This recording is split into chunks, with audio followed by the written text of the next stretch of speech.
If you don't have $1 million of value out of day one, you can leave on that point. You can even take your notebook with you. Nobody leaves. I've been doing this. I help people grow their business 30 to 130% like clockwork.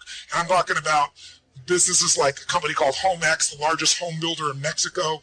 They directly relate to us $750 million of increase in the last 24 months. Or a chiropractor who's got 2 members of his staff, an army of 2, and he's doubled his business in the last 9 months. Right? That's what I do. My greatest skill. And how do I do that? It's like how I've built all these businesses, but it started with one understanding that I want you to have, and it's why I focus today on achievement and fulfillment.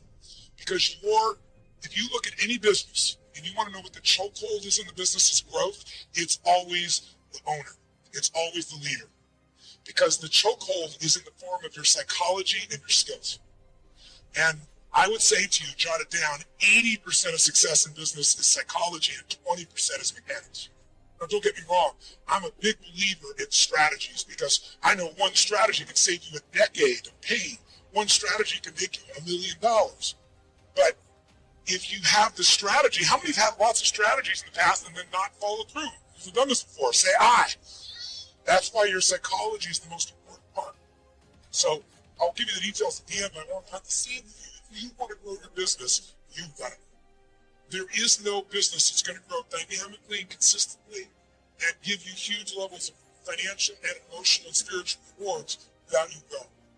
But you have to have a way to do it that's discipline that gives you both the psychological change but also the skill change. Some people do have a great psychology, but they know how to make a great product or service, but they're terrible at marketing. And today, by the way, does the best product win in the world we live in today? Yes or no? No. Which product wins?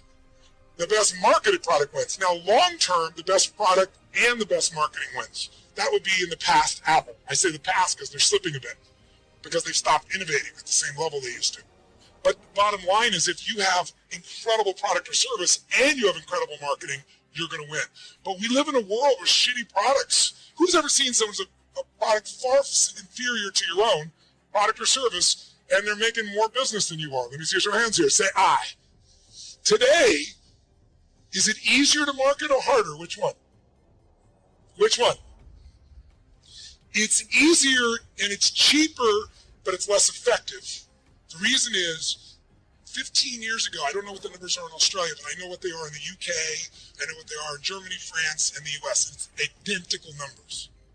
About 15 years ago, 16 years ago now, they've done a study, and they found that it took, on average, 4 exposures to a product, on average, before someone that took action, on average. Does anybody know what it is today, meaning as of last year? 16. 16 exposures on average before someone responds. So today, it's really hard to succeed if you're in a situation where you're trying to market. And what are you going to compare to? Today, people have gigantic budgets. That's why you've seen all these small businesses disappear, more big businesses show up. And how are you supposed to compete with that? The answer is you can't. You have to use a totally different tack. You can't do traditional advertising. You're going to have to learn to master what I teach, which is how do you become the expert in the field so that people come to you because they want to understand what you know about it. Where people seek you out, you don't advertise for them. Because whatever advertising you have of your small business is going to be very hard for you to compete with that. And that is for every kind of product you can imagine today, isn't it true? So a lot of people get down and out. It's just because they don't understand. It is so easy in the world we live in today to develop a level of expertise where your marketing is not marketing, it's adding value. If there's one way to become wealthy in business, there's only one way to stay wealthy. Find a way to do more for others than who? Than who? Than anyone else. If you find a way to add more value than anyone else in your category, you will completely dominate that marketplace. And if you keep doing it, and you keep innovating, and you keep growing, you can go from a tiny little business where everyone else dominated you to where you're the dominant force. And I'm only one example of that.